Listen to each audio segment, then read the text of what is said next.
and I know exactly where I'm at all times.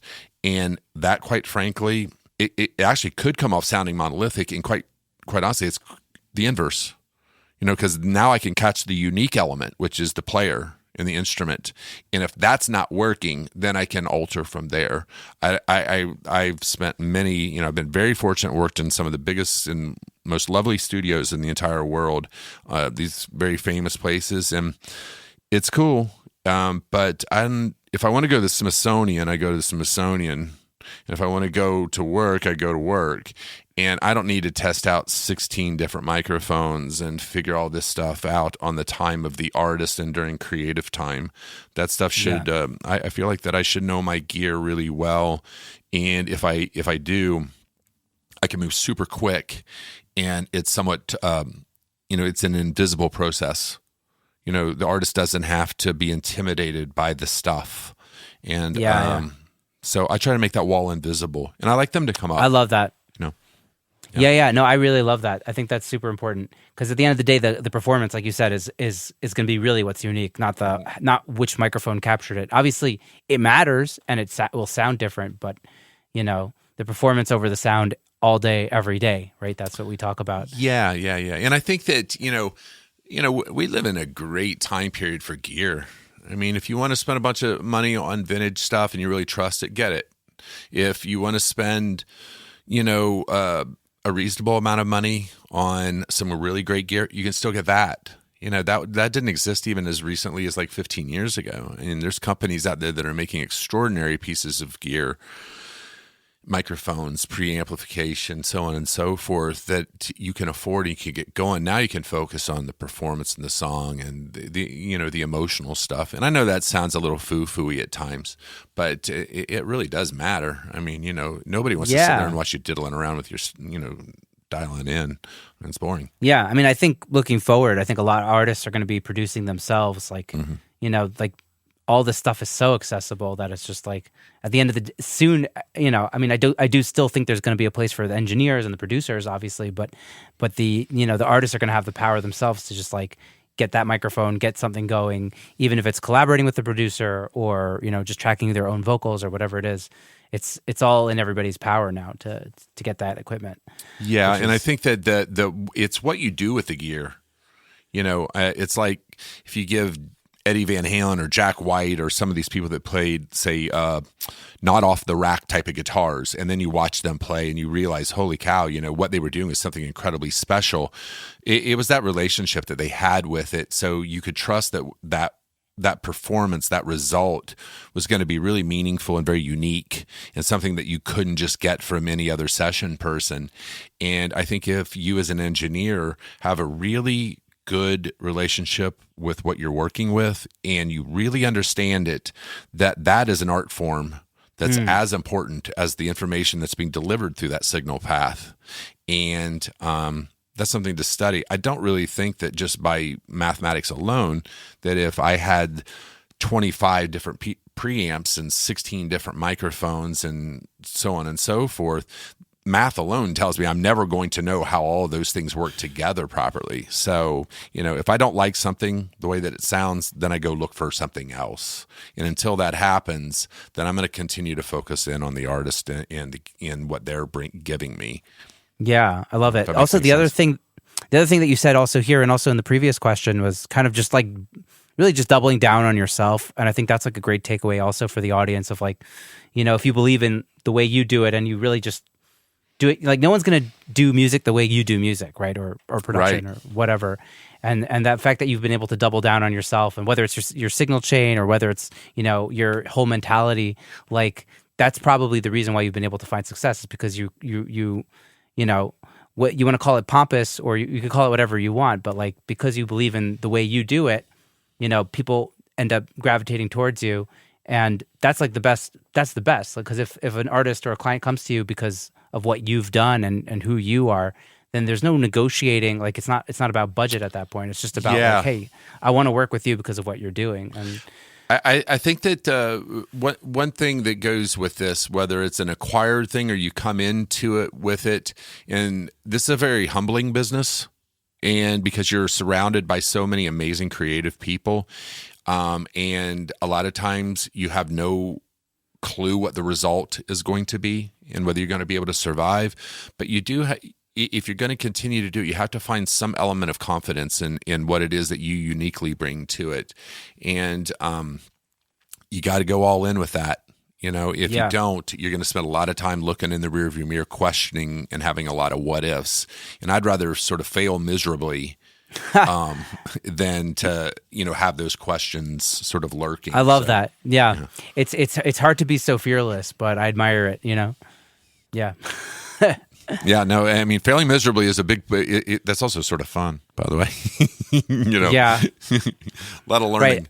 That's life experience for you.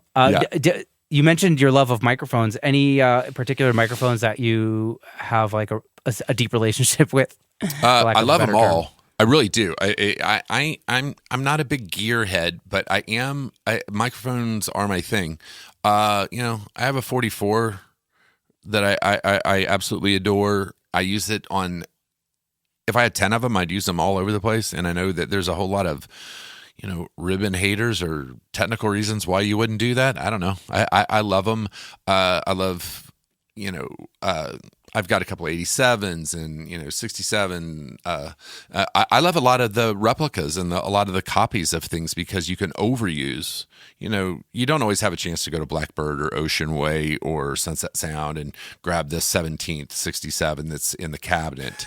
And right. As enviable as that is, it's not a necessary apparatus for me in the sessions that I do. Most of my sessions are less than 16 or 20 channels. Contrast is a big part of things. So as much as I would love to have, 10 RCA 44s or, 12 67s, it's nice to sort of, experiment and get in and understand why do you like certain mics with certain things. And over the years, I just have, created a nice relationship with every microphone that I have for a specific purpose. And I also think that keeps my baseline of gear, my troubleshooting down. I record a ton of acoustic guitar.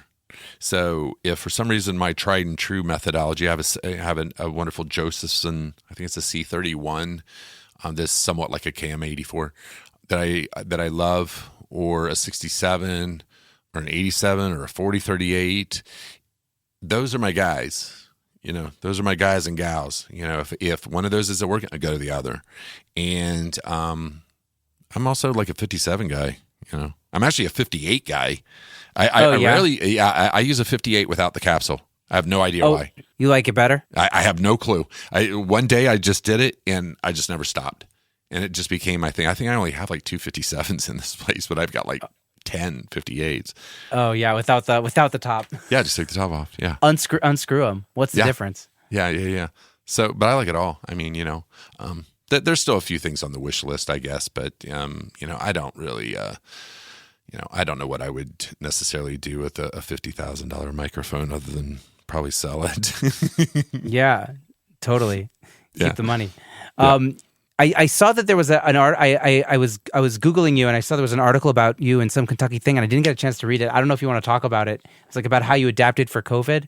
That was a National Geographic. Okay. Yeah. How I adapted for COVID was I got super nervous and thought the world was going to end and wanted to make sure my kids were good.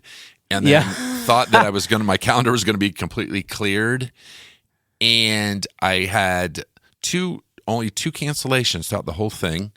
I had a wonderful artist coming in from up east, and I had another artist coming in from Nashville. And those two projects, which one has now been done quite a while ago, and the other one's actually coming up. And I just started getting mix gigs and post-production stuff. And my situation being here in Lexington had for years been, I have some amazingly talented friends. And, I would include you in that now too, to where I keep my network going. I nurture those relationships because I genuinely like these people and I admire their talent, and they all also happen to have gear. And so he started off as like a session guy and an assistant, and has gone on to be an insanely talented individual who lives in Brooklyn. Your old homestead, a guy named Justin Craig.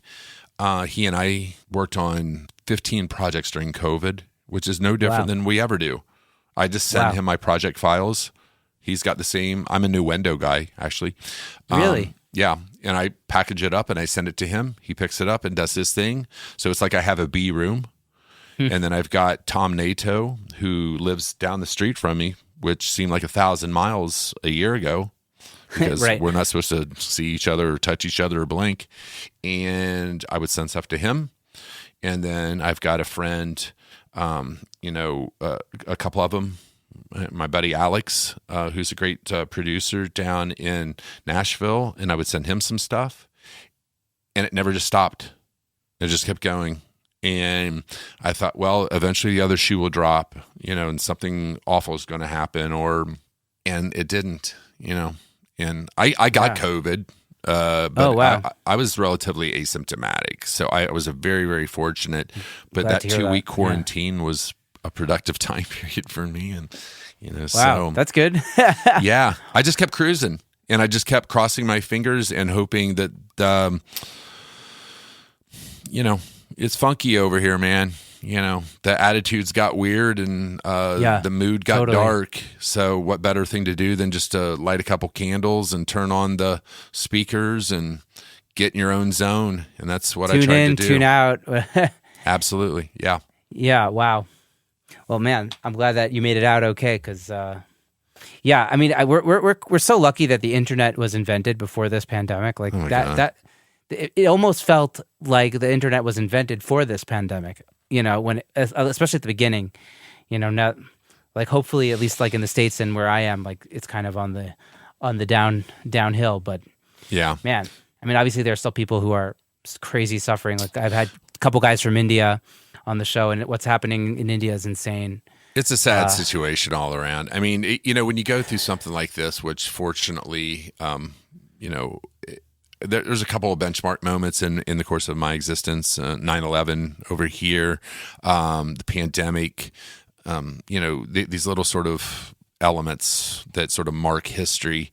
And as weird and awful and dark as it sort of seemed, I'm very grateful to have sort of gone through it and to have been able to sort of see the best and worst in humanity, and to have sort of got on the other side of it and taken a lot of lessons. And I do feel like the musicians that I work with, who are narrators, very thoughtful, intelligent people, I'm curiously excited about what I'm going to hear on the backside of this whole thing. And so, it's it was historical and odd, and we will see, what the musical results are. Yeah. Wow. Totally. Yeah. I haven't talked about this on the pandemic, but I actually saw. I was in New York when the 9/11 happened, so I actually saw this. I actually saw the smoke and the building up in flames from my high school window. It was my first week of high school, or my second week of high school.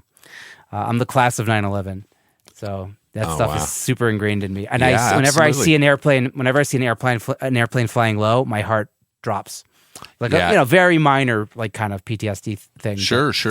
But it's crazy times. And it's funny too, because 9/11, not to get too philosophical with it, but that's happening at the same time that the internet is affecting the music industry, and that was one of those moments. That was a crossfade moment. So I think we all I like that crossfade moment. Yeah, I'm gonna quote. Yeah. I mean, it's not the first time you used it already today, but I'm gonna quote you on the crossfade moment. Absolutely. Well, you know what? In Israel, I kind of like the first country to sort of beat COVID. Kind of. We're down to like 20 cases a day in the entire country. Oh, that's it's amazing. Insane. Good. And it's now that COVID has kind of been eradicated here. It's like there's a surge. Like I had a crazy year. Like I had busy months and I had nothing months, like nothing. And now that COVID is over, things are just real. People are just dying to work. People just want to make stuff, and there seems to be like you were saying, like a surge of creative output now, and just like I can't keep up now. Like everything's happening at once. It feels like. Well, that's great. I really don't. I stay about 3 to 4 months booked. That's the flow. You know, maybe